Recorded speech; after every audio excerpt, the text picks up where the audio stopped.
بسم الله الرحمن الرحيم. هذا القرآن يوحدنا لطريق الخير يوجهنا، الله تعالى أنزله ورسول الله معلمنا. نماز جنازہ میں سورۃ الفاتحہ پڑھنا ضروری ہے یا نہیں؟ سوال ہے کہ عمرہ کرنے والا دوسروں کی طرف سے عمرہ کر سکتا ہے؟ مسلمان کے مرنے کے بعد اس کے عزیز و اقارب رشتہ داروں کو مرنے والے کو ثواب پہنچانے کے لیے کون سا کام کرنا چاہیے اور غم اور سوگ کا کیا طریقہ؟ ہاتھ اٹھا کر دعا کرنے کے بعد چہرے پر ہاتھ پھیرنا چاہیے یا نہیں؟ مصافحہ ایک ہاتھ سے کرنا ہے کہ دونوں ہاتھ سے؟ اس کے بعد سینے پہ ہاتھ رکھنا چاہیے یا نہیں؟ غم اور سوگ کا کیا طریقہ؟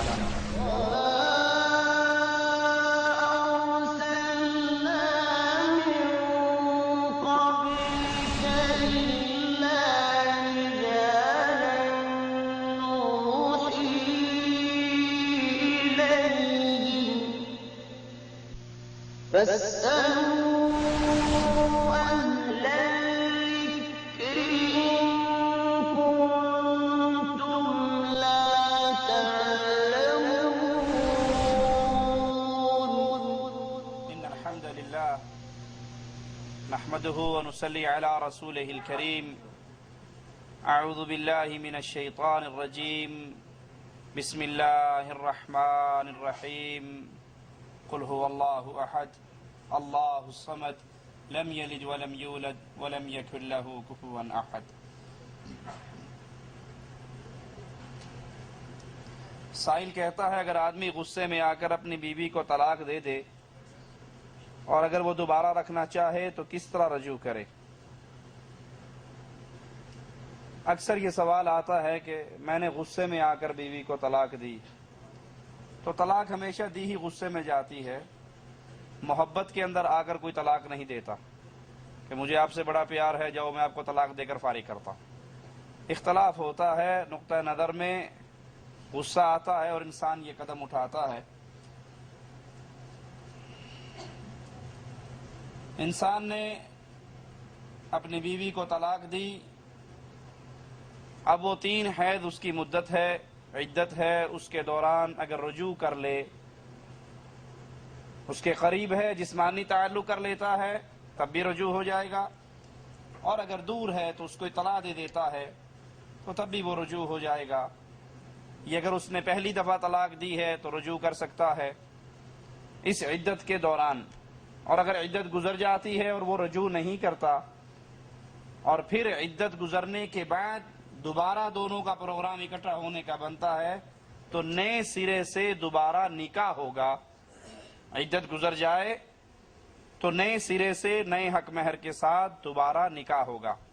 انسان نے پھر کسی موقع پر آ کر دوبارہ طلاق دے دی، پھر اسی طرح اس کا رجوع ہو سکتا ہے، اور تیسری طلاق دینے کے بعد پھر رجوع نہیں ہو سکتا، اب وہ اس کے لیے حرام ہو چکی ہے، الا یہ کہ وہ کسی اور سے نکاح کرے اور وہ نکاح ہو، حلالے والی بغیرتی نہ ہو، وہ نکاح ہو جس کے اندر باقاعدہ گواہ ہوتے ہیں، نکاح خوان ہوتا ہے، خوشیاں ہوتی ہیں اور ہمیشہ کے لیے ساتھ نبھانے کا عہد ہوتا ہے۔ ہاں اگر میاں بیوی میں انبن ہو جائے اور وہ خامند بھی اس کو طلاق دے دے تو عدت گزارنے کے بعد یہ پہلے والے سے نکاح کر سکتی ہے۔ جو ہمارے ہاں اس کے درمیان میں بنی اسرائیل کے بہانوں کی طرح ایک ہیلہ تلاش کیا گیا، حلالے کا، وہ حلالہ نہیں ہے، وہ حرامہ ہے، وہ بغیرتی ہے۔ رسول اللہ صلی اللہ علیہ وسلم نے اپنے صحابہ سے کہا کیا میں تمہیں کرائے کا بکرا، کرائے کا سانڈ نہ بتاؤں؟ صحابہ نے کہا ضرور۔ آپ نے فرمایا حلالہ کرنے والا، حلالہ کرنے والا، حلالہ کروانے والا، دونوں پر اللہ کی لعنت برستی ہے۔ سائل کہتا ہے کیا 3 بار طلاق بولنے سے ہو جاتی ہے؟ اختلافی مسئلہ ہے، لیکن راجح قول یہی ہے صحیح روایات کی روشنی میں کہ کوئی شخص ایک مجلس میں 3 دفعہ بھی اپنی بیوی کو طلاق دے دے تو وہ 1 کاؤنٹ ہوتی ہے، وہ 3 کاؤنٹ نہیں ہوتی۔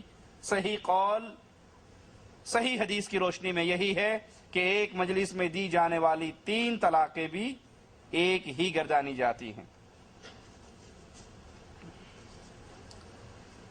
عورت کا حجاب کہاں تک ہے؟ ہاتھ اور چہرے ڈھانپنے کے بارے میں کیا حکم ہے؟ عورت کو اپنی زینت چھپانے کا حکم ہے۔ وہ زینت اس کا لباس ہو، وہ زینت اس کا چہرہ ہے، وہ زینت اس کے ہاتھ ہیں، اس کے پاؤں ہیں۔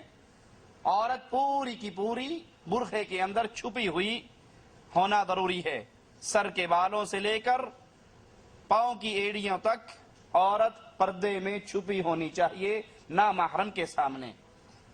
وہ اپنا چہرہ بھی نہیں کھول سکتی، غیر محرم کے سامنے اپنے ہاتھ بھی نہیں کھول سکتی۔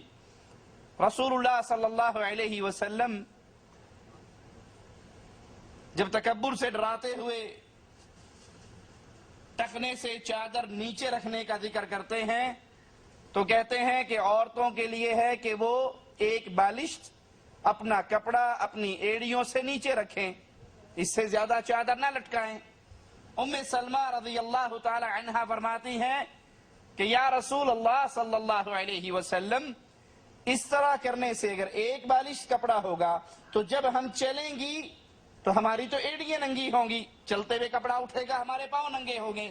تو آپ صلی اللہ علیہ وسلم نے ایک ہاتھ کپڑا لٹکانے کی اجازت دی۔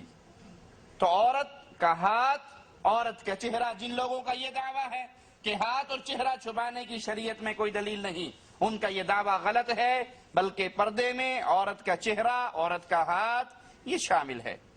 رسول اللہ صلی اللہ علیہ وسلم نے شادی کرنے والے نوجوان کو اجازت دی کہ جس سے وہ شادی کر رہا ہے اس کو ایک نظر دیکھ سکتا ہے۔ اس کا مطلب کیا ہوا؟ ایک نظر دیکھ سکتا ہے، یعنی وہ چہرہ پردے میں چھپا ہوا رہنا چاہیے، اور جس نے شادی کرنی ہے وہ ایک نظر اس اپنی ہونے والی بیوی کو دیکھ سکتا ہے۔ اور اگر چہرے کے پردے کی دلیل ہی نہیں تو پھر ایک نظر دیکھنے کا تو معاملہ ہی نہیں، وہ دروازے پہ کھڑا ہو جائے، جب نکلے گی بے پردہ نکلے گی، جی بھر کے دیکھ لے۔ اس کے لیے تفصیل میں ہماری 2 سیڑھیاں ہیں، جو بھائی سننا چاہے وہ وجوب نقاب و حجاب سیڑھیوں سے مزید فائدہ اٹھا سکتا ہے۔ قرآن و سنت کی روشنی میں لڑکی اور لڑکے کی شادی کا کیا طریقہ ہے؟ شادی کی کئی وجوہات رسول اللہ صلی اللہ علیہ وسلم نے بیان فرمائی۔ شادی خوبصورتی کی بنیاد پر بھی ہوتی ہے، مال کی بنیاد پر بھی ہوتی ہے، حسب اور نسب کی بنیاد پر بھی ہوتی ہے۔ رسول اللہ صلی اللہ علیہ وسلم نے فرمایا کہ تم جب بھی شادی کرو تو اسلام کی بنیاد پہ شادی کرو۔ شادی کی بنیاد کہ یہ سید صاحب ہیں، سید کی بیٹی سید کے گھر جائے گی، راجپوت کی بیٹی راجپوت کے گھر جائے گی، خان کی بیٹی خان کے گھر جائے گی، پنجابی کی پنجابی کے گھر جائے گی، ہندی کی ہندی کے گھر جائے گی۔